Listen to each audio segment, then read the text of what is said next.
2. Hey, 2, 1, 2, check 1, 2. Check 1, 2.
Well, Secretary Blinken, members of the administration, members of the Congress, members, I see, Senator Romney, good to see you, members of the diplomatic corps, distinguished guests, ladies and gentlemen.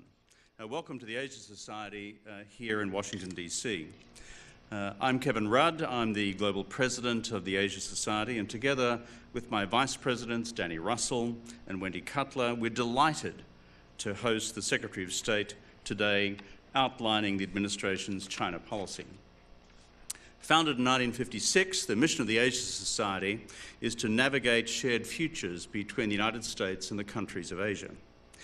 And over the last 65 years, across our 15 centres around the world and across constantly evolving geopolitical circumstances, we have sought to do just that. I'd also like to acknowledge our colleagues from George Washington University, where we meet today, including President Mark Wrighton and distinguished sinologist and dear colleague, Professor David Shambaugh. The future policy of the United States towards the People's Republic of China is of fundamental consequence, not just to these two countries, but to all countries of the Indo-Pacific region, and indeed for the future of the global order itself. Both US policy, together with China's response, will determine whether ours will be a future of strategic stability, economic prosperity, and environmental sustainability, or whether it will be one of crisis, escalation, conflict, or even war. History, of course, is our sombre guide on such questions, but none of us are so captured by some predetermined forces of history that we cannot still secure with our Chinese friends a shared future for us all. The truth is that China under Xi Jinping has changed. China has become more powerful. And China under Xi Jinping now seeks to assert that power in the region and in the world in a manner we have not seen in half a century. That is because President Xi now seeks to change the status quo in a manner that advances his definition of China's national interests and its values. The United States, together with its friends, partners, and allies around the world, is now responding to that challenge. The Secretary of State, and for those of us who observe what the Secretary has been doing across the analytical community, together with the Biden administration, has indeed been active on this score. The administration has been rebuilding US alliances across Europe and across Asia. US leadership has now seen NATO for the first time focus fully on China's rise. At the same time, the administration has elevated the quadrilateral security dialogue to summit level. Indeed, Mr. Secretary, together with the President, you've just returned from Tokyo from the 4th summit-level meeting of the Quad since President Biden took office.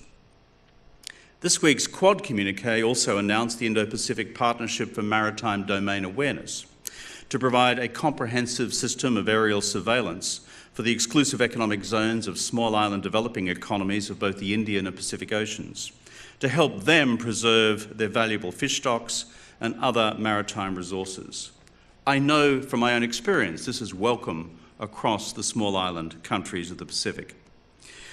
Also, you've also just held substantive discussions with Prime Minister Kishida and Prime Minister Modi, my own successor as Australian Prime Minister Albanese, and earlier, the newly elected leader of the Republic of Korea, President Yoon.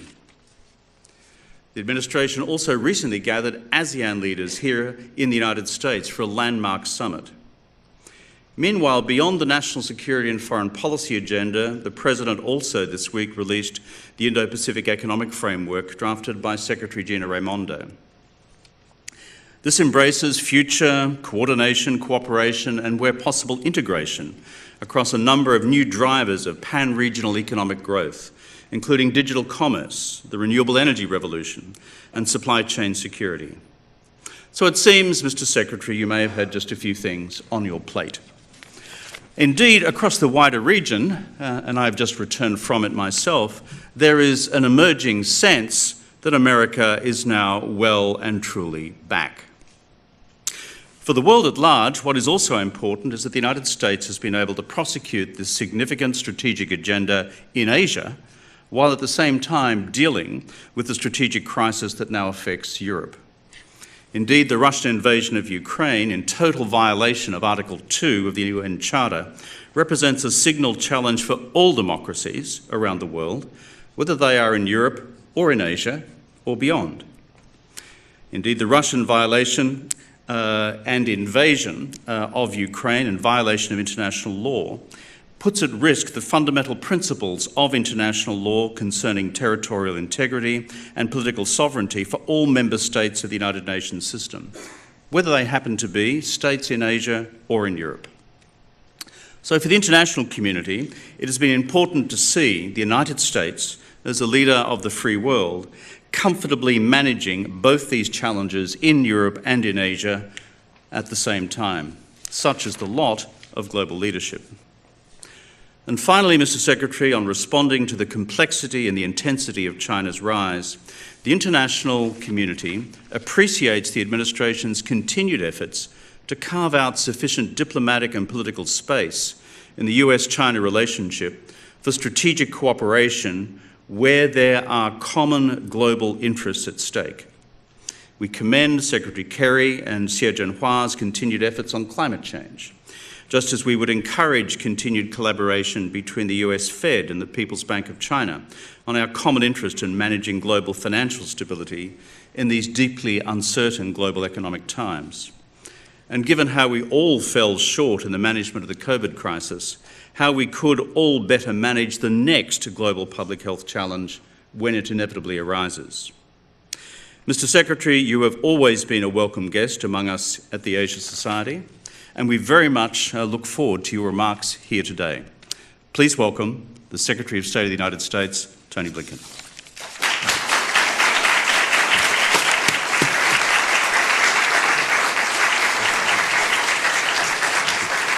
Thank you. Good morning. It's a real pleasure to be here at the George Washington University. This is an institution that draws outstanding students and scholars from around the world, and where the most urgent challenges that we face as a country and a planet are studied and debated. So thank you for having us here today. And I especially want to thank our friends at the Asia Society, dedicated to forging closer ties with the countries and people of Asia to try to enhance peace, prosperity, freedom, equality, sustainability. Thank you for hosting us today, but thank you for your leadership every day. Kevin Rudd, Wendy Cutler, Danny Russell, all colleagues, all thought leaders, but also doers, and it's always wonderful to be with you. And I have to say, I am really grateful, Senator Romney, for your presence here today. A man, a leader that I greatly admire, a person of tremendous principle who has been leading on the subject that we're going to talk about today. Senator, thank you for your presence. And I'm also delighted to see so many members of the diplomatic corps, because diplomacy is the indispensable tool for shaping our shared future. In the past 2 years, we've come together to fight the COVID-19 pandemic and prepare for future global health emergencies, rebuild from economic shocks, from supply chain disruptions to debt crises, and take on climate change and reimagine an energy future that's cleaner, more secure, and more affordable. The common denominator across these efforts is the simple fact that none of us can meet these challenges alone. We have to face them together. That's why we put diplomacy back at the center of American foreign policy, to help us realize the future that Americans and people around the world seek, one where technology is used to lift people up, not suppress them, where trade and commerce support workers, raise incomes, create opportunity, where universal human rights are respected, countries are secure from coercion and aggression, and people, ideas, goods, and capital move freely, and where nations can both forge their own paths and work together effectively in common cause. To build that future, we must defend and reform the rules-based international order, the system of laws, agreements, principles, and institutions that the world came together to build after 2 world wars, to manage relations between states, to prevent conflict, to uphold the rights of all people. Its founding documents include the UN Charter and the Universal Declaration of Human Rights, which enshrine concepts like self-determination, sovereignty, the peaceful settlement of disputes. These are not Western constructs. They are reflections of the world's shared aspirations. In the decades since, despite daunting challenges and despite the gap between our ideals and some of the results we've achieved, the countries of the world have avoided another world war, an armed conflict between nuclear powers. We built a global economy that lifted billions of people out of poverty. We've advanced human rights as never before. Now, as we look to the future, we want not just to sustain the international order that made so much of that progress possible, but to modernize it, to make sure that it represents the interests, the values, the hopes of all nations, big and small, from every region. And furthermore, that it can meet the challenges that we face now and will face in the future, many of which are beyond what the world could have imagined 7 decades ago. But that outcome is not guaranteed, because the foundations of the international order are under serious and sustained challenge. Russian President Vladimir Putin poses a clear and present threat. In attacking Ukraine 3 months ago, he also attacked the principles of sovereignty and territorial integrity enshrined in the UN Charter to protect all countries from being conquered or coerced. That's why so many countries have united to oppose this aggression, because they see it as a direct assault on the foundation of their own peace and security. Ukraine is fighting valiantly to defend its people and its independence, with unprecedented assistance from the United States and countries around the world. And while the war is not over, President Putin has failed to achieve a single one of his strategic aims. Instead of erasing Ukraine's independence, he strengthened it. Instead of dividing NATO, he's united it. Instead of asserting Russia's strength, he's undermined it. And instead of weakening the international order, he has brought countries together to defend it. Even as President Putin's war continues, we will remain focused on the most serious long-term challenge to the international order, and that's posed by the People's Republic of China. China is the only country with both the intent to reshape the international order and, increasingly, the economic, diplomatic, military, and technological power to do it. Beijing's vision would move us away from the universal values that have sustained so much of the world's progress over the past 75 years. China is also integral to the global economy and to our ability to solve challenges from climate to COVID. Put simply, the United States and China have to deal with each other for the foreseeable future.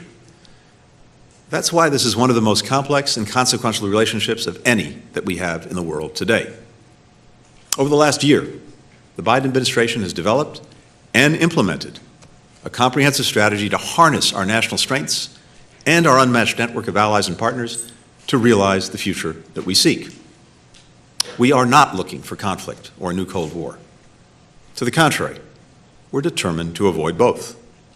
We don't seek to block China from its role as a major power, nor to stop China, or any other country for that matter, from growing their economy or advancing the interests of their people.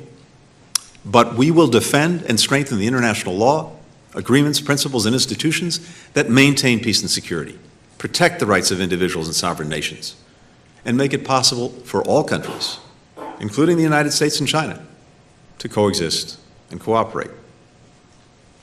Now, the China of today is very different from the China of 50 years ago, when President Nixon broke decades of strained relations to become the first U.S. president to visit the country.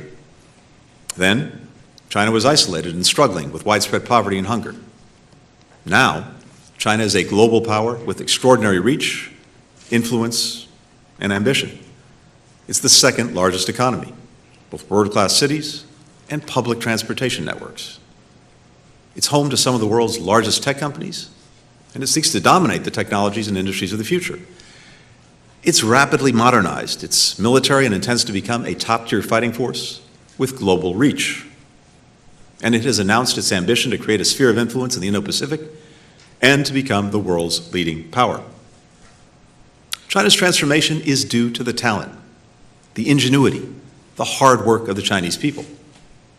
It was also made possible by the stability and opportunity that the international order provides. Arguably, no country on earth has benefited more from that than China. But rather than using its power to reinforce and revitalize the laws, the agreements, the principles, the institutions that enabled its success so that other countries can benefit from them too, Beijing is undermining them. Under President Xi, the ruling Chinese Communist Party has become more repressive at home and more aggressive abroad. We see that in how Beijing has perfected mass surveillance within China and exported that technology to more than 80 countries. How it's advancing unlawful maritime claims in the South China Sea, undermining peace and security, freedom of navigation and commerce. How it's circumventing or breaking trade rules, harming workers and companies in the United States, but also around the world. And how it purports to champion sovereignty and territorial integrity while standing with governments that brazenly violate them. Even while Russia was clearly mobilizing to invade Ukraine, President Xi and President Putin declared that the friendship between their countries was, and I quote, without limits. Just this week, as President Biden was visiting Japan, China and Russia conducted a strategic bomber patrol together in the region. Beijing's defense of President Putin's war to erase Ukraine's sovereignty and secure a sphere of influence in Europe should raise alarm bells for all of us who call the Indo-Pacific region home. For these reasons and more, this is a charged moment for the world. And at times like these, diplomacy is vital. It's how we make clear our profound concerns, better understand each other's perspective, and have no doubt about each other's intentions. We stand ready to increase our direct communication with Beijing across a full range of issues. And we hope that that can happen. But we cannot rely on Beijing to change its trajectory. So, we will shape the strategic environment around Beijing to advance our vision for an open, inclusive international system. President Biden believes this decade will be decisive. The actions that we take at home and with countries worldwide will determine whether our shared vision of the future will be realized. To succeed in this decisive decade, the Biden administration's strategy can be summed up in 3 words: invest, align, compete. We will invest in the foundations of our strength here at home, our competitiveness, our innovation, our democracy. We will align our efforts with our network of allies and partners, acting with common purpose and in common cause. And harnessing these 2 key assets, we'll compete with China to defend our interests and build our vision for the future. We take on this challenge with confidence. Our country is endowed with many strengths. We have peaceful neighbors, a diverse and growing population, abundant resources, the world's reserve currency, the most powerful military on earth, and a thriving culture of innovation and entrepreneurship that, for example, produced multiple effective vaccines, now protecting people worldwide from COVID-19. And our open society, at its best, attracts flows of talent and investment and has time-tested capacity for reinvention, rooted in our democracy, empowering us to meet whatever challenges we face. First, on investing in our strength. After the Second World War, as we and our partners were building the rules-based order, our federal government was also making strategic investments in scientific research, education, infrastructure, our workforce, creating millions of middle-class jobs and decades of prosperity and technology leadership. But we took those foundations for granted. And so it's time to get back to basics. The Biden administration is making far-reaching investments in our core sources of national strength, starting with a modern industrial strategy to sustain and expand our economic and technological influence, make our economy and supply chains more resilient, sharpen our competitive edge. Last year, President Biden signed into law the largest infrastructure investment in our history to modernize our highways, our ports, airports, rail, and bridges, to move goods to market faster, to boost our productivity, to expand high-speed internet to every corner of the country, to draw more businesses and more jobs to more parts of America. We're making strategic investments in education and worker training so that American workers, the best in the world, can design, build, and operate the technologies of the future. Because our industrial strategy centers on technology, we want to invest in research, development, advanced manufacturing. 60 years ago, our government spent more than twice as much on research as a percentage of our economy as we do now. Investments that in turn catalyzed private sector innovation. It's how we won the space race, invented the semiconductor, built the internet. We used to rank first in the world in R&D as a proportion of our GDP. Now, we're 9th. Meanwhile, China has risen from 8th place to 2nd. With bipartisan congressional support, we'll reverse these trends and make historic investments in research and innovation, including in fields like artificial intelligence, biotechnology, quantum computing. These are areas that Beijing is determined to lead, but given America's advantages, the competition is ours to lose, not only in terms of developing new technologies, but also in shaping how they're used around the world so that they're rooted in democratic values, not authoritarian ones. The leadership of Senator Romney and others, the House and Senate have passed bills to support this agenda, including billions to produce semiconductors here and to strengthen other critical supply chains. Now, we need Congress to send the legislation to the President for his signature. We can get this done, and it can't wait. Supply chains are moving now, and if we don't draw them here, they'll be established somewhere else. As President Biden has said, the Chinese Communist Party is lobbying against this legislation because there's no better way to enhance our global standing and influence than to deliver on our domestic renewal. These investments will not only make America stronger, they'll make us a stronger partner and ally as well. One of the most powerful, even magical things about the United States is that we've long been a destination for talented, driven people from every part of the planet. That includes millions of students from China who've enriched our communities and forged lifelong bonds with Americans. Last year, despite the pandemic, we issued more than 100,000 visas to Chinese students in just 4 months, our highest rate ever. We're thrilled that they've chosen to study in the United States. We're lucky to have them. And we're lucky when the best global talent not only studies here, but stays here, as more than 80% of Chinese students who pursue science and technology PhDs in the United States have done in recent years. They help drive innovation here at home, and that benefits all of us. We can stay vigilant about our national security without closing our doors. We also know from our history that when we're managing a challenging relationship with another government, people from that country or with that heritage can be made to feel that they don't belong here or that they're our adversaries. Nothing could be further from the truth. Chinese Americans made invaluable contributions to our country. They've done so for generations. Mistreating someone of Chinese descent goes against everything we stand for as a country, whether a Chinese national visiting or living here, or a Chinese American, or any other Asian American whose claim to this country is equal to anyone else's. Racism and hate have no place in a nation built by generations of immigrants to fulfill the promise of opportunity for all. We have profound differences with the Chinese Communist Party and the Chinese government, but those differences are between governments and systems, not between our people. The American people have great respect for the Chinese people. We respect their achievements, their history, their culture. We deeply value the ties of family and friendship that connect us. And we sincerely wish for our governments to work together on issues that matter to their lives and to the lives of Americans, and for that matter, the lives of people around the world. There's another core source of national strength that we'll be relying on in this decisive decade: our democracy.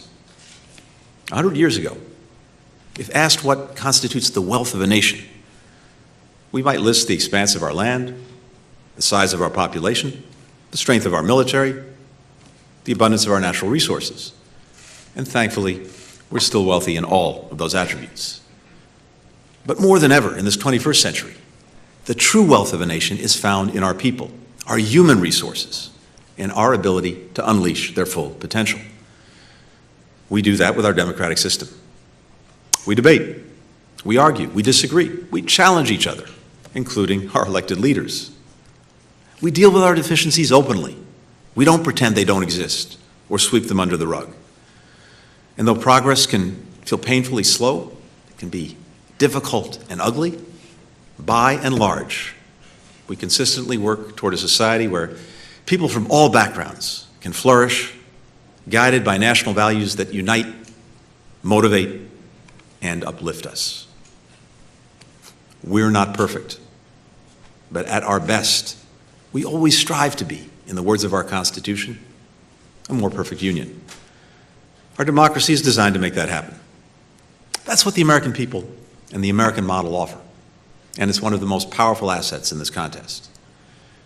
Now, Beijing believes that its model is the better one, that a party-led, centralized system is more efficient, less messy, ultimately superior to democracy. We do not seek to transform China's political system. Our task is to prove once again that democracy can meet urgent challenges, create opportunity, advance human dignity, that the future belongs to those who believe in freedom, and that all countries will be free to chart their own paths without coercion. The second piece of our strategy is aligning with our allies and partners to advance a shared vision for the future. From day one, the Biden administration has worked to re-energize America's unmatched network of alliances and partnerships and to re-engage in international institutions. We're encouraging partners to work with each other and through regional and global organizations. And we're standing up new coalitions to deliver for our people and meet the tests of the century ahead. Nowhere is this more true than in the Indo-Pacific region, where our relationships, including our treaty alliances, are among our strongest in the world. The United States shares the vision that countries and people across the region hold, one of a free and open Indo-Pacific where rules are developed transparently and applied fairly, where countries are free to make their own sovereign decisions, where goods, ideas, and people flow freely across land, sky, cyberspace, the open seas, and governance is responsive to the people. President Biden reinforced these priorities this week with his trip to the region, where he reaffirmed our vital security alliances with South Korea and Japan and deepened our economic and technology cooperation with both countries. He launched the Indo-Pacific Economic Framework for Prosperity, a first-of-its-kind initiative for the region. It will, in the President's words, help all our countries' economies grow faster and fairer. IPEF, as we call it, renews American economic leadership, but adapts it for the 21st century by addressing cutting-edge issues like the digital economy, supply chains, clean energy infrastructure, and corruption. A dozen countries, including India, have already joined. Together, IPEF members make up more than a third of the global economy. The President also took part in the Leaders' Summit of the Quad countries, Australia, Japan, India, the United States. The Quad never met at the leader level before President Biden took office. Since he convened the first leaders' meeting last year, the Quad has held 4 summits. It's become a leading regional team. This week, it launched a new Indo-Pacific partnership for maritime domain awareness, so our partners across the region can better monitor the waters near their shores to address illegal fishing and protect their maritime rights and their sovereignty. We're reinvigorating our cooperation with ASEAN. Earlier this month, we hosted the U.S.-ASEAN Summit to take on urgent issues like public health and the climate crisis together. This week, 7 ASEAN countries became founding members of the Indo-Pacific Economic Framework. And we're building bridges among our Indo-Pacific and European partners, including by inviting Asian allies to the NATO Summit in Madrid next month. We're enhancing peace and stability in the Indo-Pacific, for example, with the new security partnership between Australia, the United Kingdom, and the United States, known as AUKUS. And we're helping countries in the region and around the world defeat COVID-19. To date, the United States has provided nearly $20 billion to the global pandemic response. That includes more than 540 million doses of safe and effective vaccines donated, not sold, with no political strings attached, on our way to 1.2 billion doses worldwide. And we're coordinating with a group of 19 countries in a global action plan to get shots into arms. As a result of all of this diplomacy, We are more aligned with partners across the Indo-Pacific, and we're working in a more coordinated way toward our shared goals. We've also deepened our alignment across the Atlantic. We launched the US-EU Trade and Technology Council last year, marshaling the combined weight of nearly 50% of the world's GDP.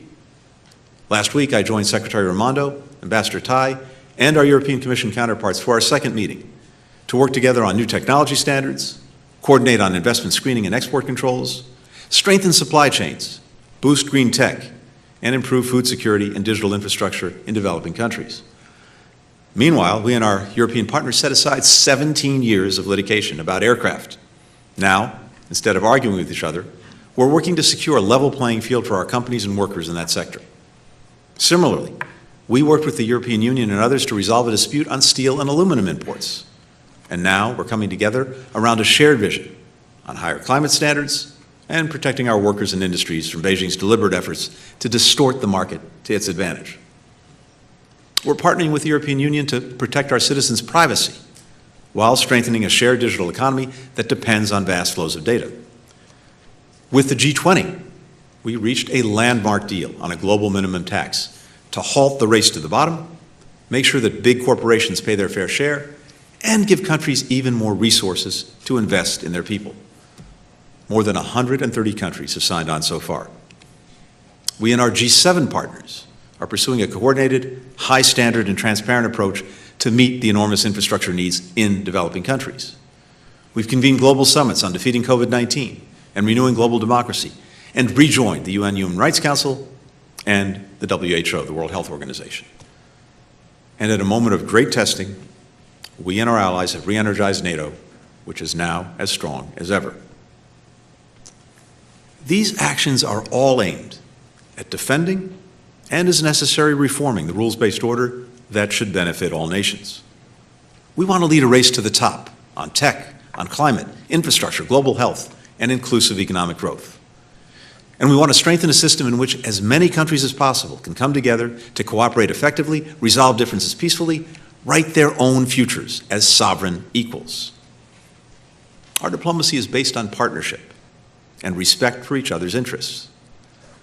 We don't expect every country to have the exact same assessment of China as we do. We know that many countries, including the United States, have vital economic or people-to-people ties with China that they want to preserve. This is not about forcing countries to choose, it's about giving them a choice.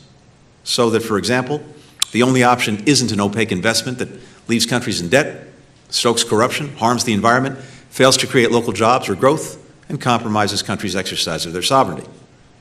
We've heard firsthand about buyer's remorse that these deals can leave behind. At every step, we're consulting with our partners, listening to them, taking their concerns to heart, building solutions that address their unique challenges and priorities. There is growing convergence about the need to approach relations with Beijing with more realism. Many of our partners already know from painful experience how Beijing can come down hard when they make choices that it dislikes. Like last spring, when Beijing cut off Chinese students and tourists from traveling to Australia and imposed an 80% tariff on Australian barley exports because Australia's government called for an independent inquiry into COVID's origin. Or last November, when Chinese Coast Guard vessels used water cannons to stop a resupply of a Philippine Navy ship in the South China Sea. Actions like these remind the world of how Beijing can retaliate against perceived opposition. There's another area of alignment we share with our allies and partners: human rights. The United States stands with countries and people around the world against the genocide and crimes against humanity happening in the Xinjiang region, where more than 1 million people have been placed in detention camps because of their ethnic and religious identity. We stand together on Tibet, where the authorities continue to wage a brutal campaign against Tibetans and their culture, language, and religious traditions. And in Hong Kong, where the Chinese Communist Party has imposed harsh anti-democratic measures under the guise of national security. Now, Beijing insists that these are somehow internal matters that others have no right to raise. That is wrong. Its treatment of ethnic and religious minorities in Xinjiang and Tibet, along with many other actions, go against the core tenets of the UN Charter that Beijing constantly cites and the Universal Declaration of Human Rights. that all countries are meant to adhere to. Beijing's quashing of freedom in Hong Kong violates its handover commitments enshrined in a treaty deposited at the United Nations. We'll continue to raise these issues and call for change, not to stand against China, but to stand up for peace, security, and human dignity. That brings us to the third element of our strategy. Thanks to increased investments at home and greater alignment with allies and partners, we are well positioned to outcompete China in key areas.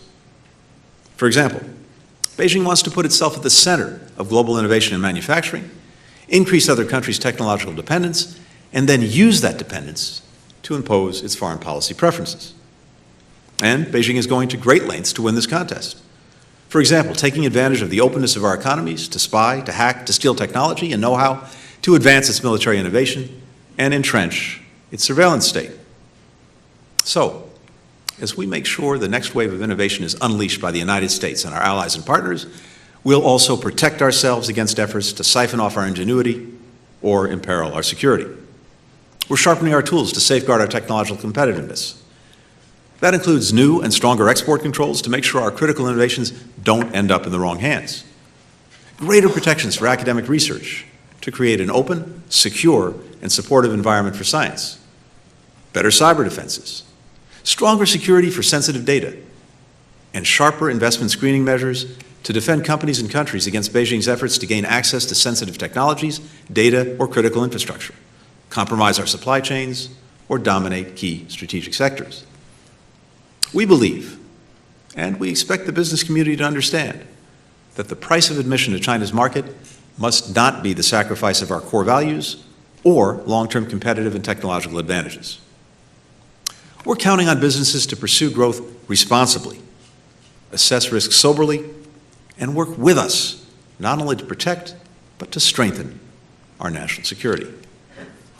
For too long, Chinese companies have enjoyed far greater access to our markets than our companies have in China. For example, Americans who want to read the China Daily or communicate via WeChat are free to do so, but the New York Times and Twitter are prohibited for the Chinese people, except those working for the government who use these platforms to spread propaganda and disinformation. American companies operating in China have been subject to systematic forced technology transfer, while Chinese companies in America have been protected by our rule of law.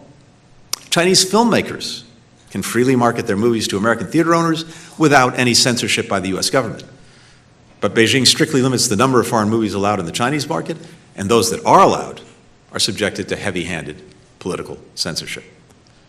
China's businesses in the United States don't fear using our impartial legal system to defend their rights. In fact, they're frequently in court asserting claims against the United States government. The same isn't true for foreign firms in China. This lack of reciprocity is unacceptable and it's unsustainable. Or consider what happened in the steel market. Beijing directed massive overinvestment by Chinese companies, which then flooded the global market with cheap steel. Unlike US companies and other market-oriented firms, Chinese companies don't need to make a profit.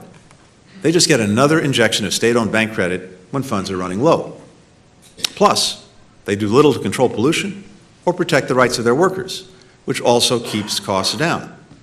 As a consequence, China now accounts for more than half of global steel production, driving US companies as well as factories in India, Mexico, Indonesia, Europe, and elsewhere out of the market.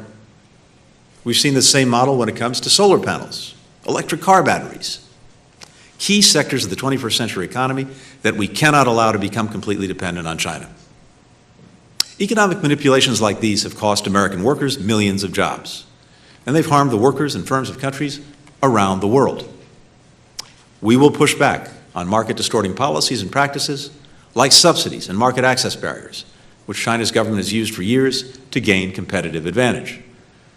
We'll boost supply chain security and resilience by reshoring production or sourcing materials from other countries in sensitive sectors like pharmaceuticals and critical minerals so that we're not dependent on any one supplier. We'll stand together with others against economic coercion and intimidation. And we will work to ensure that U.S. companies don't engage in commerce that facilitates or benefits from human rights abuses, including forced labor. In short, we'll fight for American workers and industry with every tool we have, just as we know that our partners will fight for their workers. The United States does not want to sever China's economy from ours or from the global economy, though Beijing, despite its rhetoric, is pursuing asymmetric decoupling, seeking to make China less dependent on the world and the world more dependent on China. For our part, we want trade and investment, as long as they're fair and don't jeopardize our national security. China has formidable economic resources, including a highly capable workforce. We're confident that our workers, our companies, will compete successfully, and we welcome that competition on a level playing field.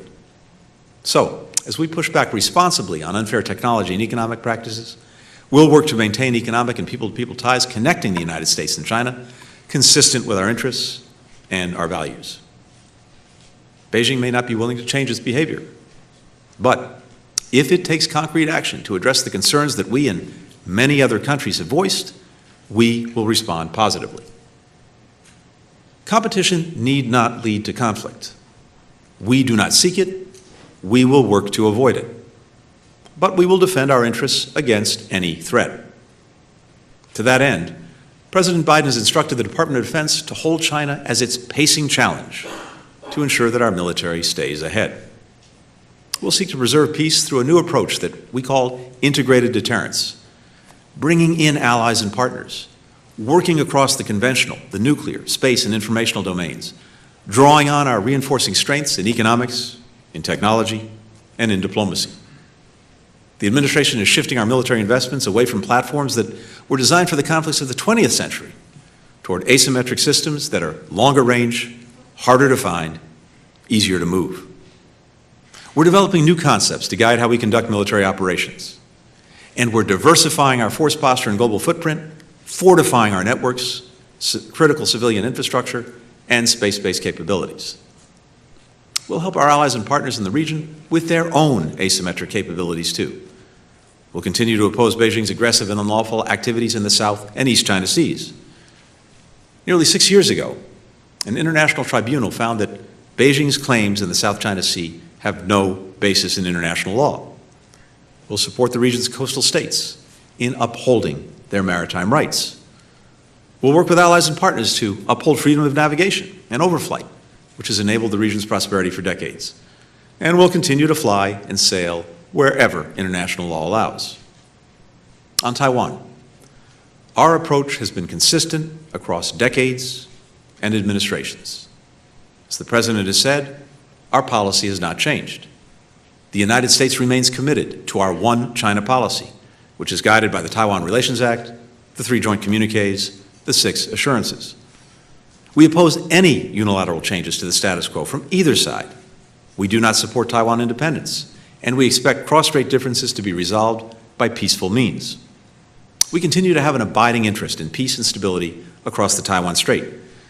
We'll continue to uphold our commitments under the Taiwan Relations Act to assist Taiwan in maintaining a sufficient self-defense capability and, as indicated in the TRA, to maintain our capacity to resist any resort to force or other forms of coercion that would jeopardize our security or the social or economic system of Taiwan. We enjoy a strong unofficial relationship with Taiwan, a vibrant democracy and a leading economy in the region. We'll continue to expand our cooperation with Taiwan on our many shared interests and values, support Taiwan's meaningful participation in the international community, deepen our economic ties consistent with our One China policy. While our policy has not changed, what has changed is Beijing's growing coercion, like trying to cut off Taiwan's relations with countries around the world and blocking it from participating in international organizations. And Beijing has engaged in increasingly provocative rhetoric and activity, like flying PLA aircraft near Taiwan on an almost daily basis. These words and actions are deeply destabilizing. They risk miscalculation and threaten the peace and stability of the Taiwan Strait. As we saw from the President's discussions with allies and partners in the Indo-Pacific, maintaining peace and stability across the Strait is not just a U.S. interest. It is a matter of international concern, critical to regional and global security and prosperity. As President Biden likes to say, The only conflict worse than an intended one is an unintended one. We'll manage this relationship responsibly to prevent that from happening. We've prioritized crisis communications and risk reduction measures with Beijing. And on this issue and every other, we remain committed to intense diplomacy alongside intense competition. Even as we invest, align, and compete, we'll work together with Beijing where our interests come together. We can't let the disagreements that divide us stop us from moving forward on the priorities that demand that we work together for the good of our people and for the good of the world. That starts with climate. China and the United States had years of stalemate on climate, which gridlocked the world, but also periods of progress which galvanized the world. The Climate Diplomacy Channel, launched in 2013 between China and the United States, unleashed global momentum that produced the Paris Agreement.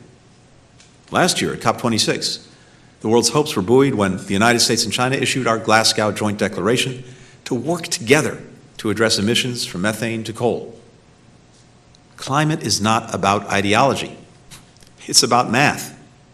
There's simply no way to solve climate change without China's leadership, the country that produces 28% of global emissions. The International Energy Agency has made clear that if China sticks with its current plan and does not peak its emissions until 2030, then the rest of the world's must go to zero by 2035. And that's simply not possible. Today, about 20 nations are responsible for 80% of emissions. China's number one, the United States is number two. Unless we all do much more, much faster, the financial and human cost will be catastrophic. Plus, competing on clean energy and climate policy can produce results that benefit everyone. The progress that the United States and China make together, including through the working group established by the Glasgow Declaration, is vital to our success in avoiding the worst consequences of this crisis. I urge China to join us in accelerating the pace of these shared efforts. Likewise, on the COVID-19 pandemic, our fates are linked, and our hearts go out to the Chinese people as they deal with this latest wave. We've been through our own deeply painful ordeal with COVID. That's why we're so convinced that all countries need to work together to vaccinate the world, not in exchange for favors or political concessions, but for the simple reason that no country will be safe until all are safe. And all nations must transparently share data and samples and provide access to experts for new variants and emerging and re-emerging pathogens to prevent the next pandemic, even as we fight the current one. On non-proliferation and arms control, it's in all of our interests to uphold the rules, the norms, the treaties that have reduced the spread of weapons of mass destruction. China and the United States must keep working together and with other countries to address Iran and North Korea's nuclear programs. And we remain ready to discuss directly with Beijing our respective responsibilities as nuclear powers. To counter illegal and illicit narcotics, especially synthetic opioids like fentanyl that killed more than 100,000 Americans last year, we want to work with China to stop international drug trafficking organizations from getting precursor chemicals, many of which originate in China. As a global food crisis threatens people worldwide, we look to China, a country that's achieved great things in agriculture, to help with the global response.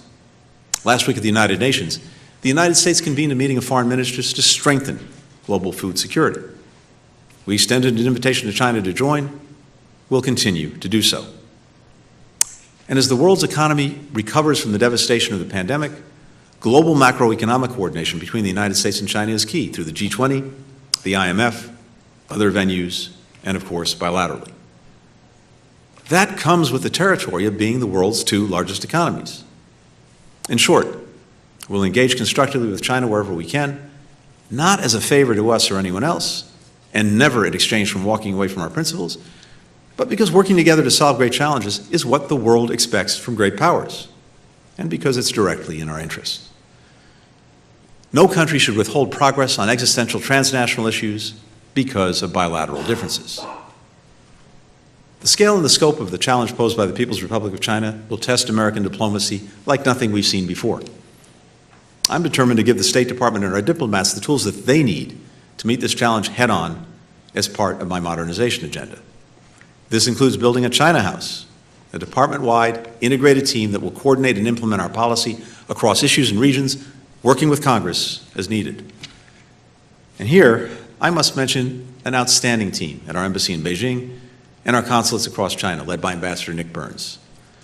They do exceptional work every day, and many have been doing their jobs in recent weeks through these intense COVID lockdowns. Despite extreme conditions, they persisted. We're grateful for this terrific team. I've never been more convinced about the power and the purpose of American diplomacy, or surer about our capacity to meet the challenges of this decisive decade. To the American people, let's recommit to investing in our core strengths, in our people, in our democracy, in our innovative spirit. As President Biden often says, it's never a good bet to bet against America. But let's bet on ourselves and win the competition for the future. To countries around the world committed to building an open, secure, and prosperous future, let's work in common cause to uphold the principles that make our shared progress possible and stand up for the right of every nation to write its own future. And to the people of China, we'll compete with confidence, we'll cooperate wherever we can, we'll contest where we must. We do not seek conflict. There's no reason why our great nations cannot coexist peacefully and share in and contribute to human progress together.